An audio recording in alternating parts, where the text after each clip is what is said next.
now we finally get down to the fun part here. We've been doing a lot talking about the mechanics of how to get your horse to this point into the cart safely and effectively where it's going to enjoy being in the cart. Now it comes down to the horsemanship side of things, where we're going to actually use some horsemanship and drive the horse. One of my biggest pet peeves is I hate the way a lot of people drive horses because it's very rudimentary. They just drag him around. It's kind of like Pat talks about the kick him to go, pull him to stop, and yank him left and right. It's kind of very similar to that in the way that a lot of people drive. They get the horse to go by smacking him on the butt, and that's what he does. Do you see what she did? She hollows out her back and she goes, and they get the horse to stop by dragging him down to a stop, and they are yelling and doing all kinds of voice commands, all kinds of things like that. And that to me is just not the way that I want my driven horse to operate. So what I like to do is I like to try and train the horse to work off a little more subtlety and a little more refinement. So we're sitting here, we're fully hitched, we're ready to go. So the first step is let's see how we could get her to go forward. Okay, so what I always like to think of is I like to prepare my horse. See, she's thinking forward too. I like to prepare my horse not just to jump into the load. I don't like the look of when you just throw them rein and whack them on the hind end and they go. The reason why is because I feel like the horse hollows out and they don't go forward with their power. I want my horse to engage and push into her load and go into her job. So what I do to do that is I'm going to pick up a rein and tip her nose in the direction I want to go. So here I'm better set up to move to my left. Maybe tomorrow or a little later I'm going to be better to go to my right. It's not always the left rein, it's not always the right rein. It's either or, whichever one is going to suit your job better. So right here, right now, this scenario, the left rein would be better. I could tip her nose to the left and ask her to go forward. So what I'm going to do is I'm going to start with the steady pressure so I can kind of tip her nose and get her shoulders starting to push into the load. And then what I'll do is I'll add a little bit of rhythmic pressure if she doesn't find forwards.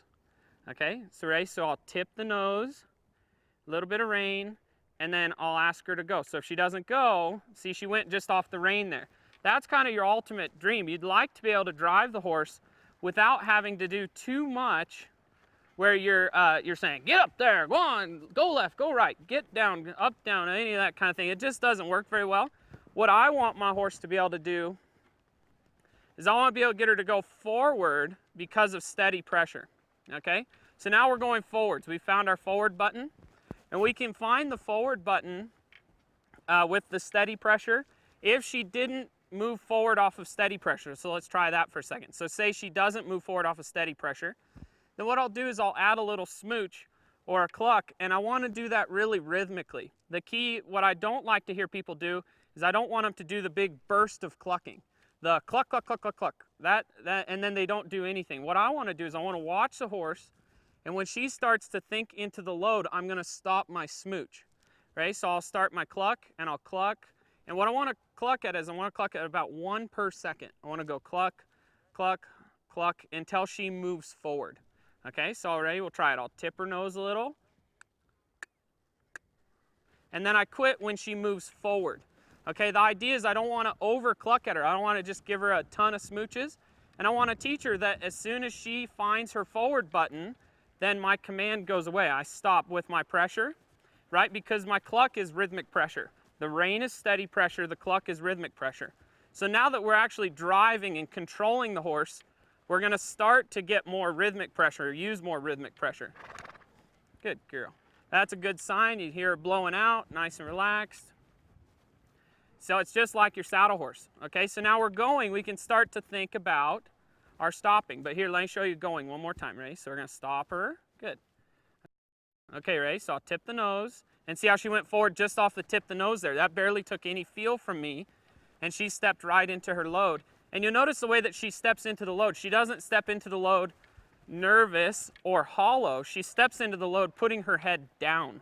She steps like she gets into her power and pushes the load.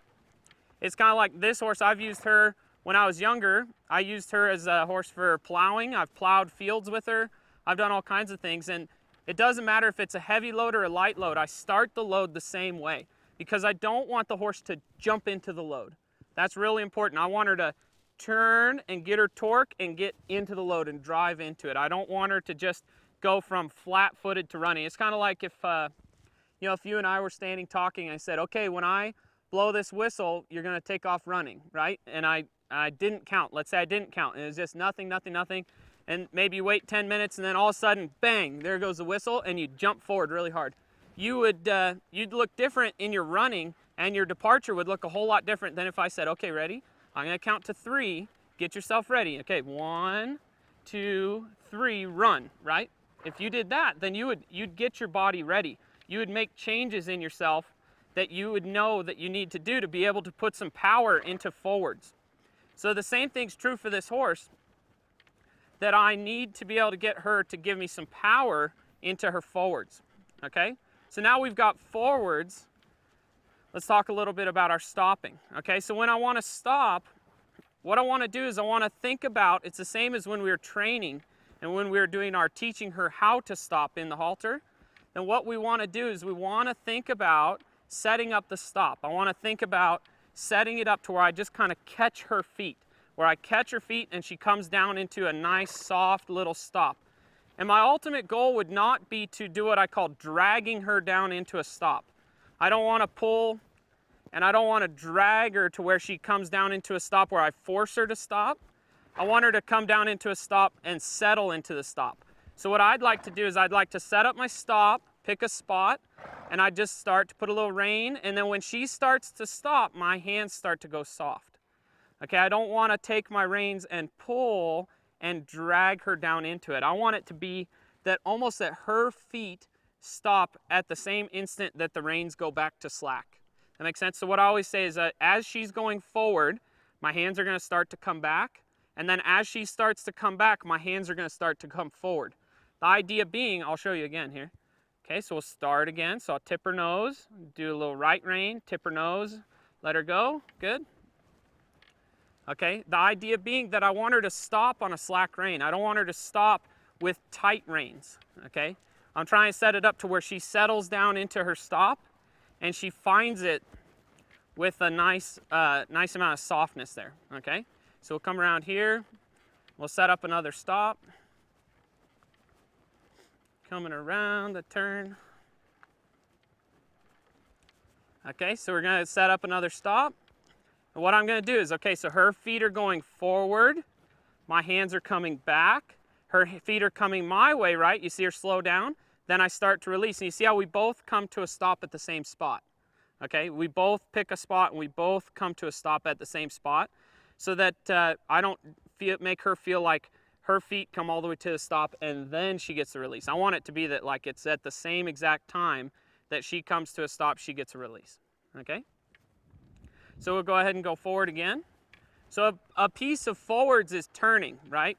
And with turning, as we talked about earlier, there's a direct and an indirect rein. My direct rein talks to her front end, and my indirect rein, see rhythmic pressure there? Good. That time it took 1 cluck. Okay, there's a direct and an indirect rein. But the worst thing I can do, say right here, I need to turn her tighter. If I wanted to turn her tighter, it wouldn't be to let go with this rein and pull more with that one. Can you see what I just did to her right there? See how her hips are shoved way out to the outside? And she's not really turning very nice. She looks kind of dumpy in that turn. Okay, that's not what I want to do. What I want to do is set it up to where she can turn tightly, and the key to a good tight turn is actually an indirect rein. Okay, so I don't want to bend her around my shaft like what I did right there, and I don't want to drag her through my turn. I just want to get her started turning, so I'm doing direct rein saying let's get started turning, and then my indirect rein is there saying how tight of a turn to make. So the tighter I wanted it to go, the more indirect rein I would use.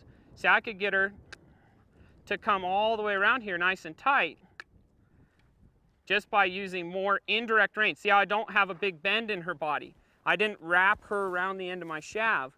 And that wrapping them around the end of the shaft is no bueno.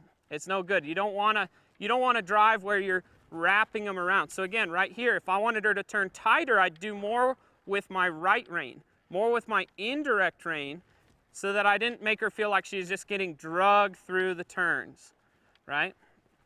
I want her to be able to feel like I'm just kind of setting up the turn and I'm letting her turn. So if you're saying to yourself as you're kind of listening to all this, if you're saying direct rein, indirect rein, what in the heck is he talking about?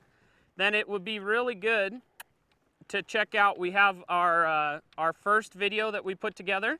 That video has a lot of information on direct rein, indirect rein, and how to teach your horse how to turn in a vehicle.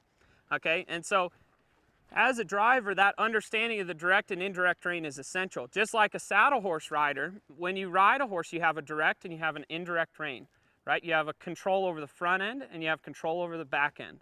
It's the same thing with this. I need to be able to use my direct rein to get her front end started, but then also my indirect rein to get her hind quarter to come along.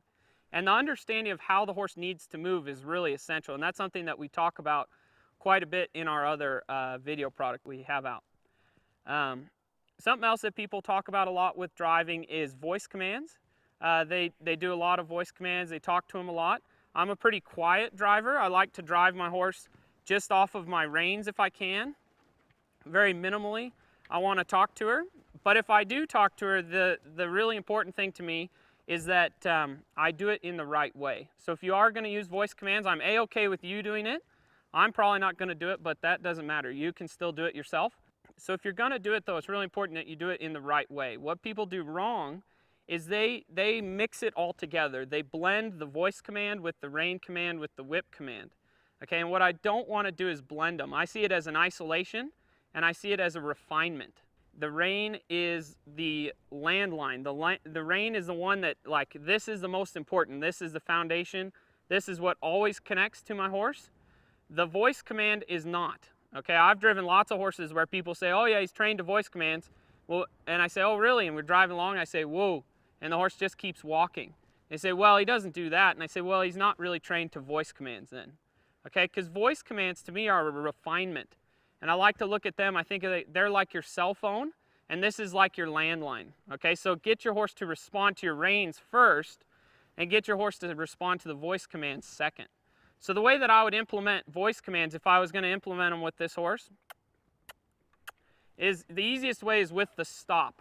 Everybody knows that the way that you get a horse to stop with a voice command is you say, whoa, right? You say, whoa. That's what you say to him. Okay? So the way that I would implement that is you don't want to muddy the water. You want to come along here and you want to start with the voice command. I want to be able to say, whoa. And then, do you see how well she stopped? Beautiful, huh? Right? So the voice command didn't work. Can everybody see that? The voice command, the refinement, she just tuned me out. She put it into the long rambling stream of stuff coming out of my mouth, right? That she just goes, whatever, right? And that's the problem with the voice command, okay? But the way that you want to use it is use it in isolation. So set it up to where we're cruising along. And the best thing is, especially if your horse wants to stop, okay? So I'll get her cruising along. I'll be quiet for a second here. Then I'll say, whoa. And then if she keeps going, then I use my reins to stop her. Okay, so can you see how that worked right there? So I went voice command, gave her a chance to stop, and then stopped her with my reins. It's kind of like Pat teaches a lot about your phases of pressure, phase 1, 2, 3, and 4. I want to think of my phase 1, my long phase 1 being my voice command. And I don't want to mix it with my rein command.